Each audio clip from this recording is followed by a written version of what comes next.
This is perhaps the most useful and well-known distribution. A normal curve is symmetric, unimodal, and bell-shaped. We denote a normal curve as n of mu sigma, where mu is the mean and sigma is the standard deviation. A normal curve looks like this. The mean is in the center, and these two lines are each one standard deviation from the mean. Both of these lines will always pass through the inflection point of the curve. Recall, the inflection point is where the curve starts to level out. This means the standard deviation controls how wide the curve is.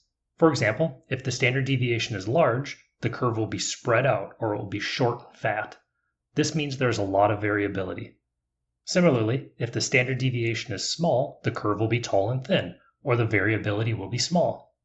There are many real-life things that follow a normal distribution. The distribution of lengths of carrots and cucumbers, the weights of newborn babies, blood pressure, SAT scores, milk production from cows. The list is very, very long.